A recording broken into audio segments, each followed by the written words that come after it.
Hi everyone, I'm Tom, and I'll be giving an overview of our paper entitled Examining Profiles for Robotic Risk Assessment, Does a Robot's Approach to Risk Affect User Trust? So, what were the aims of our research?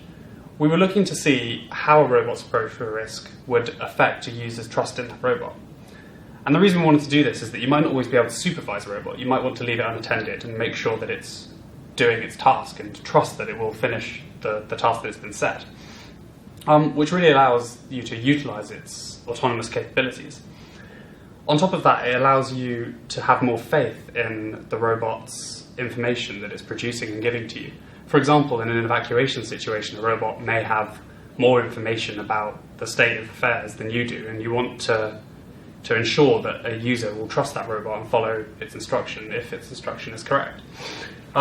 So we were looking at a human approach to risk, a risk-seeking approach, a risk-averse approach, and a risk-neutral approach, which led to two hypotheses. Our first one was that a robot that's using a human approach to risk is likely to be more trusted, and that a robot utilising a risk-seeking approach to risk is less trusted. So, how do we define a human approach to risk? We look at the literature, and we find that prospect theory seems to be the most common approach. That is where risks are given in the form of a prospect, a value probability pair, like the one shown on the screen. So in this case, the one prospect, or this is a prospect, one choice is a 50% chance to gain £1,000 and 50% chance to gain no pounds, or 100% chance to gain £450. Now what prospect theory says is that in the face of a potential gain like this one, people tend to be more risk averse. Whereas if you flip the signs and it was chance of losing £1,000 or losing £450, people would be more risk-seeking. We can look at this by changing the value of the prospect and changing the probability to create an overall value for the prospect. So the value function takes account for the fact that people have different opinions on the value. So if in the previous example we have £1,000, someone with millions of pounds in their bank account is likely to see that as less of a gain and might just take the risk for the fun of it, whereas someone with a lot less money might want to take the certain option to make sure that they gain the money. In terms of the weighting function, this accounts for the fact that people tend to overweight small probabilities and underweight high ones. So here we have the analytical form. And the interesting thing to note about this is all of the parameters in it are unique to each individual. The way we determined the parameters was we used the values derived in Tversky and Kahneman's paper.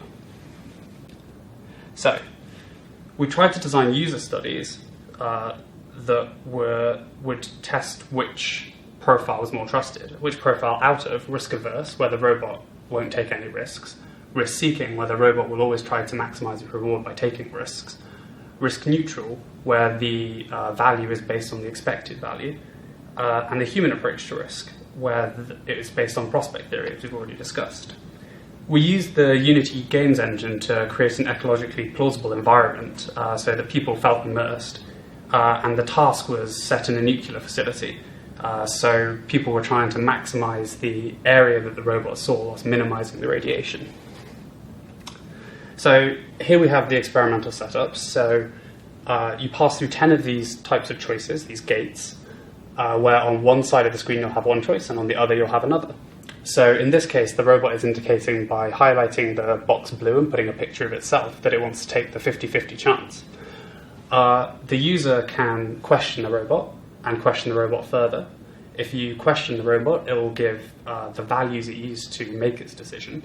And when you question it further, it will explain how it came to those values.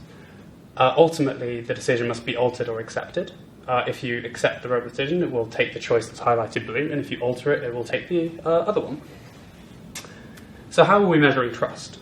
Well, at each gate, we were measuring whether or not people questioned the robot or intervened with its decision, with the assumption that if a robot was questioned more, it would be less trusted, and if its decisions were rejected more, it would also be less trusted. At the end of each risk profile, we asked users to take a questionnaire to determine their subjective level of trust in that robot. And then, after they had seen all the profiles, we asked them to rank the robots in order of trust. Now, interestingly, the robot ranking was the only measure taken after the users had seen their score for the round, and so we hoped it would help us determine whether or not performance affected trust. An important note is that we decided to gamify the study so that we could artificially introduce risk to participants. So in each round, the score from each of the choices was totaled, and then after all 4 rounds, those were tallied up. Users could then partake in a bonus round where the first ranked robot in order of trust would act autonomously, and that bonus round score was added on too. And then the users were compensated based on their time. So to make this clearer, I'll just give a summary of the procedure. So first, participants would have to take a demographic questionnaire, and then for each of the risk profiles, they would pass through 10 gates. At the end of each profile, they would take the trust questionnaire, and then they'd be given their score. At the end of all 4 profiles, they would rank the robots in order of trust, and then the highest ranked robot would perform autonomously through 10 more gates. And then the score from those rounds and the bonus round would be summed, and that's what the users would be paid based upon. So what were our results? First, we found that with questioning and intervention, that there was no significant difference between the level of questioning in each profile. This suggests to us that the level of questioning of a robot probably isn't a good metric for measuring trust. However, we did find that there was a significant difference between the level of acceptance in each profile, with risk-seeking being significantly less. This suggests that the level of acceptance is a good metric. From the trust questionnaires, we found that there was a significant difference between the risk-seeking profile and all the other profiles. This, again, suggests that a risk-seeking robot is significantly less trusted than the rest. The other interesting thing that we found was that knowledge of expected value affected their trust scores in the questionnaire. Particularly, it meant that participants with knowledge of expected value rated the human approach lower. And we think this is because, from feedback, that they believe that expected value is the way a robot should approach risk. And it's interesting to note, we deliberately recruited from a technical background as our end goal was for a nuclear environment. So our users tended to have a higher knowledge of expected value than you would find in the general populace. So if you were maybe looking to use this in something like assisted living, where knowledge of expected value is less, it might be that the human approach to risk scored higher. Finally, the ranking. So we found that the only significant difference in the ranking was between the neutral and the risk-seeking profile. As you can see here, in the risk-neutral profile, we received the most ranks for first place, and the risk-seeking received the most for second. Interestingly, this suggested that performance didn't affect score, and some participants even stated that they found this was the case. So what does this mean? It means that when you're trying to design a system and you want to maximize trust, you should try not to use a risk-seeking profile, which seems obvious, but now we've managed to empirically show it. And also, if you're designing for use by technical personnel, it doesn't matter which profile you choose between risk-averse, risk-neutral, and a human approach to risk. You can choose whichever best suits the implementation. And also it suggests that if you're designing for non-technical users, there's the potential that a human approach might be more trusted and be a good choice.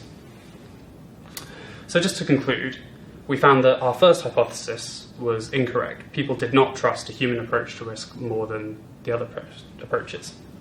We found that our second hypothesis was true, that the robot using a risk-seeking approach will be less trusted. We found that performance did not affect trust.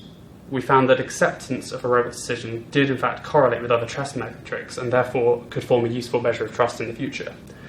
And finally, we found that questioning a robot's decision did not form a good measure of trust.